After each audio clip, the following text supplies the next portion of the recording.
danger is part of the job. You afraid? Hell no. Alright, so just got done watching episode 2 of Lanterns. Started it actually last night and couldn't get through it and had to finish it just now because I thought this episode was actually kind of boring.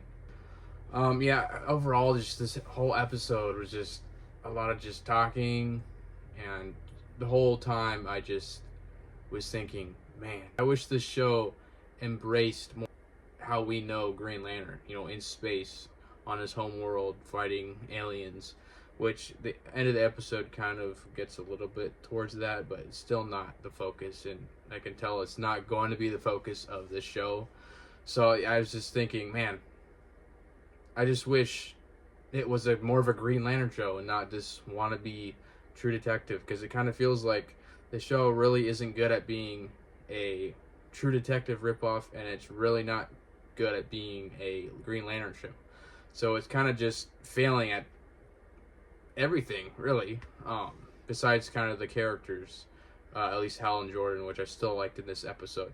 So there's a scene where Hal walks into the town hall because everybody's being called by the sheriff for a town hall meeting to talk about what happened, of the murders on the football field from episode 1.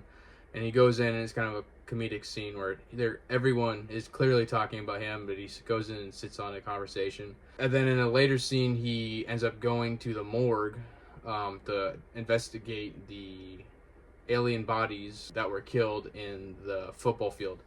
And he goes into the morgue, pulls out a tray, and it's just this blatant, just full frontal male nudity on this corpse. And it was like, I just don't understand what this new DCU is doing, what James Gunn is trying to accomplish with this new DCU.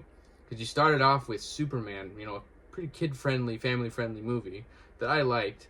And then the second project was Peacemaker Season 2, which I think it was the first episode had a full male orgy. It was like, skip, what the heck is this? Nudity everywhere. Not family-friendly at all. And then now you have this. Supergirl, which flopped, because I forgot to mention that, because it was a complete bomb. And then now you have this. Not a kid-friendly show at all. Not that everything has to be, childish or for kids, but I think when you're starting out a new cinematic superhero universe, kids should be able to see it. These are superheroes that kids at least used to like. I used to love superheroes when I was a kid. I still do. One of the first entries in this universe, the second episode, is you see full, sausage and meatballs. And I'm like, who is the audience for this universe? Because it's been pretty inconsistent up to this point. So anyway, Hal takes the body. He takes a few bodies, I think 2 or 3, and knowing they're aliens. And he takes them back to the football stadium, and he's dragging them through the metal detectors. Because earlier in the scene, which this scene was stupid, he goes to the metal detectors for some reason that are still on, even though there's nothing happening at the football field. And he goes through with his belt, and he realizes, wait, he sees that they're on, but the alarm doesn't go off. He's like, what? I just walked through with metal, no alarm didn't go off. So the most stupid scene in this episode, man, it was dumb. He goes into the trunk of his car, gets I think it was a lug wrench, taking off a tire, made of metal. So I'm like, okay, he's going to take that metal tool, and walk through the metal detectors to see if it trips the alarm. No, he uses that metal tool and goes and pries off the front bumper of John's rental car, and he carries the plastic bumper through the metal detector. Like, what? He literally used a metal tool. He could have just walked through with the metal tool. No, he pried off the plastic bumper. Like, that didn't make any sense at all. I had to rewind. I'm like, am I missing something? But no. Anyway, stupid scene. I don't know how that got through anybody. Turns out that the metal detectors are actually alien detectors, so they're supposed to beep when an alien comes through. Don't really know how that works. It seems kind of like a concept that wasn't really thought through, because what kind of alien? Like, how does a machine determine? Is it just anything non-human? I guess maybe it scans DNA or something. I don't know. Anyway, he drags the the aliens through, they go off. So it turns out they're alien detectors. That whole scene was pretty stupid. So a big part of this episode is how Hal's ring is starting to lose its charge. And the way that lanterns charge their rings is through the actual lantern that they carry. They put their ring up to it, say the oath, and the ring recharges. But for some reason, Hal left his lantern at home. I don't remember if they explained that. It seems kind of weird to me that he wouldn't have that with him. But he basically sends John to go back to his home and get his lantern. So, okay. Sending John on a side quest, whatever. So John goes to Hal's house, gets the lantern, and he actually goes through Hal's closet and sees his old Green Lantern suit. It still doesn't look very green at all. It's still pretty muted. But I could tell that I think they went back before premiering this episode and tried to brighten the color just a little bit, because it does look a lot more green than it did in the trailer.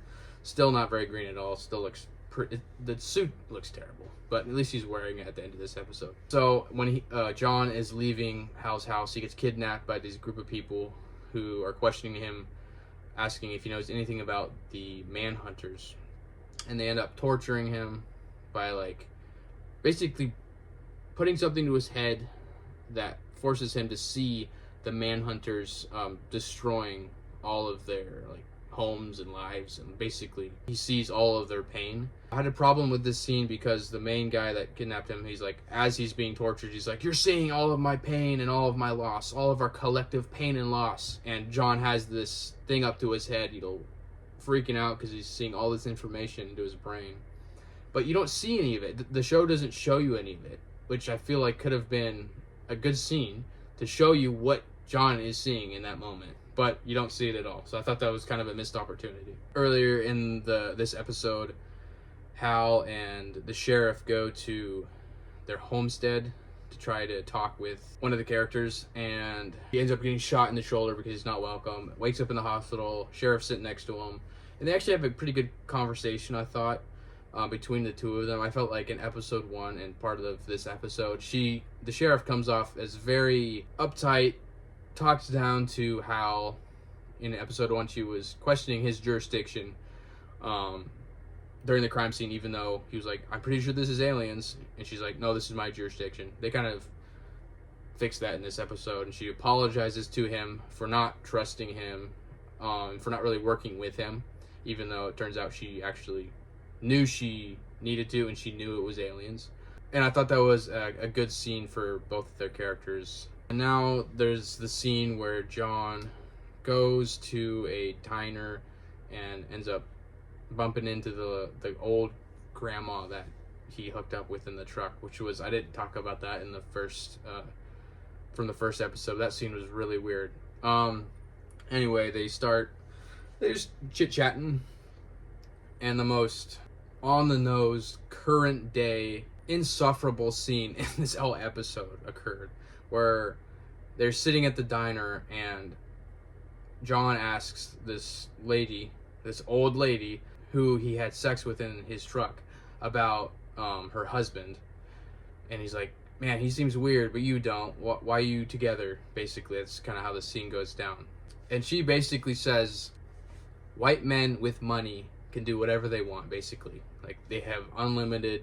Basically, she's talking about white privilege, which is just... It dates the show so much.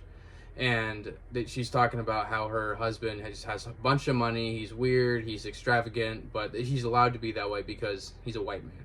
She asks John, how's your white man? Referring to Hal, of course, and they both laugh. And I just thought, man, for one, this scene just dates the show completely. If anybody watches Lanterns in 20 years, they'll be like, oh yeah, this came out during the 2020s, didn't it? It just completely dates the show, and it's completely unnecessary, this scene. If you take this whole entire diner scene out of the episode, it changes nothing about the narrative. So it's just so obvious that it's just put in this episode as to just lecture you about white privilege, and it has nothing to do with anything going on in the show.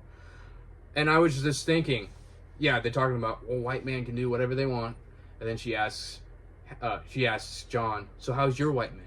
And they laugh, and I'm like, this is so racist. What? How would this sound if the roles were reversed. If Hal and, I don't know, the sheriff were like talking, and the sheriff's like, so how's your black guy?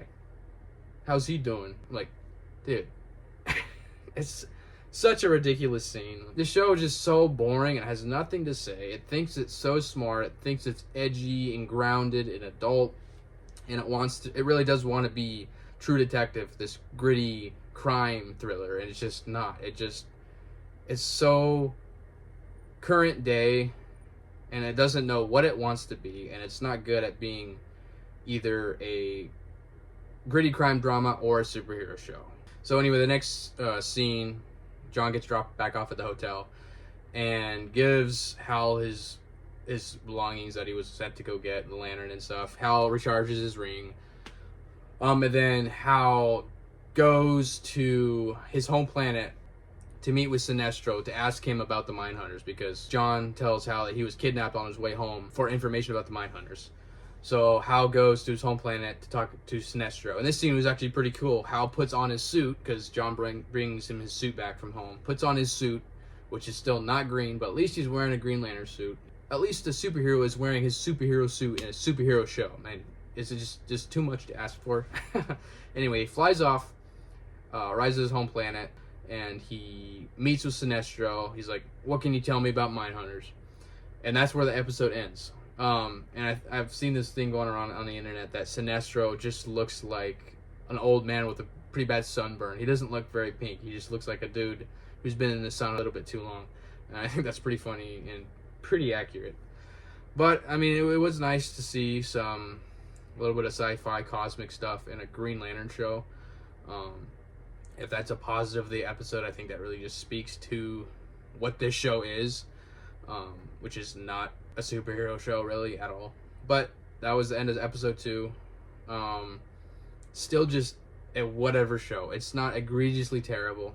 A couple egregiously just stupid and cringe-worthy scenes in this episode, but overall it's still not the worst thing I've ever seen. But it's not good. It's just meh, the show, and that's really, I think, a good description of it, at least for me. So yeah, I'm gonna keep up week to week watching it and putting out reviews. Let me know what you guys thought about it in the comments. If you did see it, are you watching the show? What do you think? Are you a Green Lantern fan? Are you happy with the show being a Green Lantern fan? Or are you like me, who really knows next to nothing about the character? But I know at least enough to know that this is not an accurate representation of this universe, and I wish it was. I really do.